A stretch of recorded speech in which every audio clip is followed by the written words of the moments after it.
Hi, I'm Alex Radcliffe from Board Game Co. Hi, I'm Rita. And this is our review of Nova Luna, a game designed by Uwe Rosenberg, put out by Stronghold Games, plays 1 to 4 players. There is a 1-player mode. I haven't looked at the rules, so I don't know anything about that. We have so far only played it with 3 and 4, although I imagine it plays fairly well with 2. Probably. Yeah, and it's a game that teaches in roughly 5-10 minutes and takes roughly half an hour, although that will depend on the player count that you actually have going on. And as far as how to play, I will take over. Okay, so the whole object of the game is you have 20 of these little, I believe it's 20, yeah. Tiny little tokeny pieces, and you want to get rid of all your token pieces before the other players in the game get rid of their token pieces. So each turn, you're going to take a tile. You're going to specifically take the 3 tiles that are in front of you, and you will pay for the tile based on the number that's shown on the tile. So, for example, this one here says 4. So then I would take the tile to add to my tableau. We'll get over where I'm going to put it in my tableau in a moment. Take my little blue token here that I have and go 1, 2, 3, 4. And that's how we basically. pay And for from the there, tile. whoever's further behind on the track will basically take the next turn. This is going to be very similar to Patchwork, another Yes. Uwe Rosenberg game, in the sense that whoever's furthest behind on the track always goes again. So if you take a 4, and then I take, hypothetically, now I'm going to go ahead and take this 2 over here, adding it to my tableau. So I'm going to go ahead and go move it forward 2, but since I'm still behind her, I would now go again. Then I'm going to go ahead and take the 6, add that to my tableau over here, 1, 2, 3, 4, 5, 6, and now again, it's your turn. And like you said already, you can only ever take from the 3 tiles immediately in front of you. And then you'll refill the track whenever you're down to 1 or 2 tiles left on the board, you have the option to refill on your turn. Correct. Now, when you're going to put that tile that's in front of them, well, how do you get rid of your cute little tokeny pieces? So on each of your tiles that you have on them between 1 and 3. 1 and 4. Oh, between 1 and 3, yes. Between yes. 1 and 3 little spots where you can put your tokeny pieces. So they're going to have different amounts and different colored circles that are going to match the different tiles that are around you. So, for example, the one that you are holding, you're just showing random ones. So this one that I have here that I had actually paid for with my 4 has 4 blue circles and 2 blue circles. So when I'm looking at my tableau in front of me, I actually have it set up that I already have 3 blue next to it. So I would put my light blue one with the 2 blue circles, so I can go ahead and take my little token piece and stick that on the little circle with my 2 blue dots because I have 2 blue corresponding tiles next to it. Now when you're looking at those 2 nice little circles on the inside, the color only counts for the tiles that are adjacent to it, not counting the tile that it's being put on. So if this circle had, for example, because this was an aqua tile, had 1 aqua dot and 2 blue dots, I would actually need an additional aqua tile plus 2 dark blue tiles to actually score that point. I wouldn't count the aqua tile that I put down. Yeah, and so effectively this game is a giant little puzzle. That's all that's going on here. It's a puzzle of how to sit there and try to find your pieces, put them down in a way that most perfectly optimizes the scoring of getting your little disc gotten rid of on the tile you just put down, as well as potentially scoring the various tiles around it as you complete new objectives. The tiles they all play off of each other the entire time, and it's just a question of who can more efficiently build that network of tiles that's playing off each other. Not even that, you just look for the optimal spots. So you're basically building the best tableau you can so that when you have to put down other tiles, it's building that more optimal spot. It's reminds me of other games where you have all the networks set up already so that when you place that card down, you can just automatically start going. You mean in the sense that like as the game progresses, you'll be able to more quickly score an immediate thing because you already have 4 blue or whatever. Yeah. Yeah, makes sense. And so the general format we go for, which is first time doing a review with Rena on the channel, the general format we go for is what I liked, what we liked, I need to get used to saying that, what we liked, didn't like, and what we can see others not liking. And so as far as what you liked, what did you bring to the table today? What do I bring to the table today? I really liked how easy it was to play. It was easy for me to learn, even in a sleep-deprived state. I did enjoy the artwork of this game. I liked the simplicity of the game. I already really liked Patchwork. Yeah. So it did help coming in knowing that I already really liked the designer. Yes. Designer of the game. I already liked that, so that was very helpful. It's just a quick, easy game. Again, very accessible. You can play it with, our daughter. We could play it with our friends. We could play it with each other. Just very nice and simple and easy to play. Yeah, I completely agree. All those points I have down in terms of it's like you said already, it's easy to teach, it's light, I didn't really have the artwork down. I'm fine with the artwork. I don't know if it particularly rung any bells with me particularly.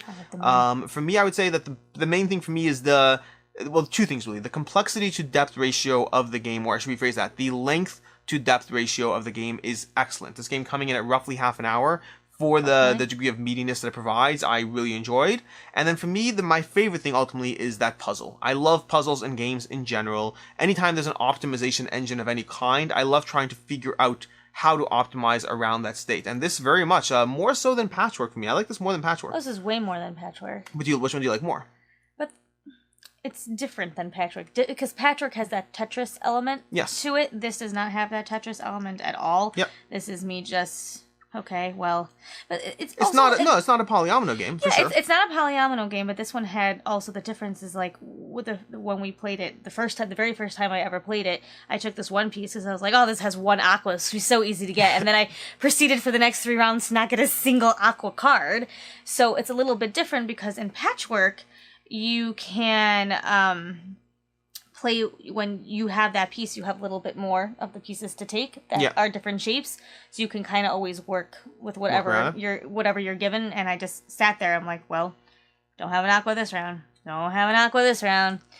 Don't have an aqua this round. That's true. I remember that did happen. But yeah, I mean, overall, I like both of them, or we like both of them, it seems. I do like both of them. But yeah, for me, the puzzly nature of the game, that optimization of how to figure out and match different tiles to each other in a very quick and simple game, I really enjoyed.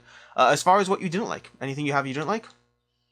Even though I really like the artwork quite a bit, and I think it's really pretty, I didn't get that much straight off from the theme to the gameplay. Oh, there's no theme here at all. I mean, from what I can see, I mean, there's a hypothetical story. Well, with Patchwork, at least looks like a quilt, and like that's even interesting. Pieces. Okay. And with this, I'm like, okay, it's very pretty. I really like it. I like the colors. It has mostly all my favorite colors, but I just didn't really feel that, like, okay, I can see that there's this cute little moon sequence sitting here on the track, but otherwise I didn't really feel such a connection from the theme to the game. Makes sense. I hear that. For me, honestly, I had to stretch a bit for this one. Generally, I would say for me, this game, it's not so much that there's anything I didn't particularly like. Mm-hmm. Rather, in general, I mean, just because I liked something, there are degrees of how much I liked it. But the biggest thing I could find in terms of what I didn't like is the game is going to be very samey game after game. There's no... I mean, it's an abstract by its nature. Oh, no, the second game, I got Aqua. Well, what I mean by that is just more the idea that there's nothing to mix this game up. There's no powers. There's no variable goals. If you think of, let's say, Barren Park has those different goals that change up the game state every round. Here. And honestly, that's going to be a sort of problem that's similar to Patchwork. Patchwork is not that different in that sense. The game only changes based on what your opponents are taking. And again, this is not a real problem under the things I didn't like category. It's me nitpicking at why I like the longevity of the game and how I view it long term. That sameness, like for instance, Patchwork is a good example. Patchwork is a game that, speaking for myself, I would say I may have felt as strongly about Patchwork when I first got it, and now 5 years later, I like it. Still in our collection, but I'm less enamored with it. Yeah, but it's also a game that when anybody asks us for a good, like, 2-player game, it's like the first one we always hand off. For sure. There's a reason I still own it, or we still own it. It's a reason we still own Patchwork. But that sameness might potentially be a bit of a problem for it, 3-4 years down the road. As far as what you can see others not liking, anything there? Yeah, I can see that, while it's, again, a very pretty game, and it has lots of pretty colored circles, if you are colorblind, this is going to be a very difficult game for you to play, because there is, like, at least I remember from when we used to play Ticket to Ride. Now I'm trying to look if there's any pattern differences, because this is the part where Ricky would say something along the lines of I didn't notice the difference in pattern. Right, well, she would say the same thing to me. But when I remember with Ticket to Ride, I mean, we haven't played that a really long time, and I remember saying, like, oh, this is cool. All the colors have little symbols, and they're like, yeah, that's for... Yes. Colorblind accessibility. So, this doesn't have any of that. Well, I am noticing the patterns. Well, it depends. So the overall tiles do have a difference in their pattern. Okay. But I don't know. First of all, it's hard to see to begin with. And secondly, I don't know if the center tiles have anything that would be evident in any way. So yeah, I think it would be a problem. I mean, I'm not colorblind, but I think it would be a problem in that sense. It's a good point. For me, the only thing I can see others not liking is really just kind of the things I like already, which is, to begin with, it's an abstract game. If abstract games aren't your jam, I mean, this is just an abstract puzzle. And speaking of which, the second point really is the puzzle. This is just purely an optimization of, can I make this tile fit together with that tile and fit together with that tile, and then keep doing that for half an hour until you got rid of your 20 pieces. If that doesn't sound interesting, if that light, accessible, match things up, make a puzzle work doesn't sound like your type of game, I mean, this isn't going to do that for you. There's no laser swords. I don't know why I chose laser swords. There's no combat. There's no heavy, trading cows in the Mediterranean or anything like that. Trading sheep in the Mediterranean. None of that stuff. So this is just a puzzle. It's just a pure, simple puzzle, which for me I like, but if that's not your thing, that's not your thing. As far as the final thoughts, what are your final thoughts of the game? I like it. It's a quick, easy game to play. You can play it with friends, you can play it with kids. It is easy enough to play whilst holding a child. That's a relevant data point. Is an easy game to play whilst holding a child, and also trying to make sure that child does not eat small tokeny pieces.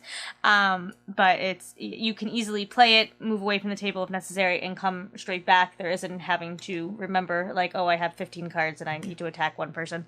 And this is one you requested to play. Like, even after that first game, you were already requesting, like, oh, can we get to the table? Yes, and I enjoyed it.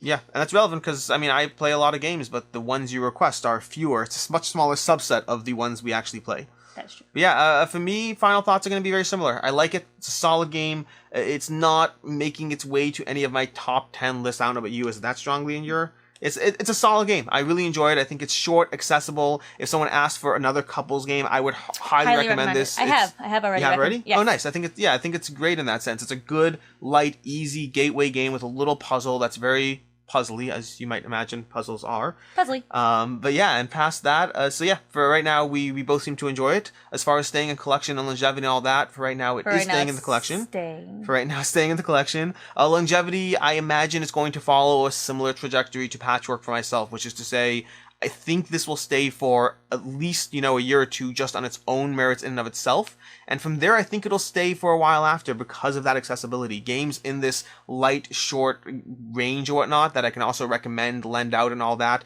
My personal pet peeve is I don't lend out games with cards because people bend cards. No one can bend these. These are tiles. It's a pure tile. I would happily lend this out. This is an excellent gateway game to lend out. And so basically that's it. It's staying in our collection. Hopefully for the foreseeable future, and we'll see how that plays out. Anything else?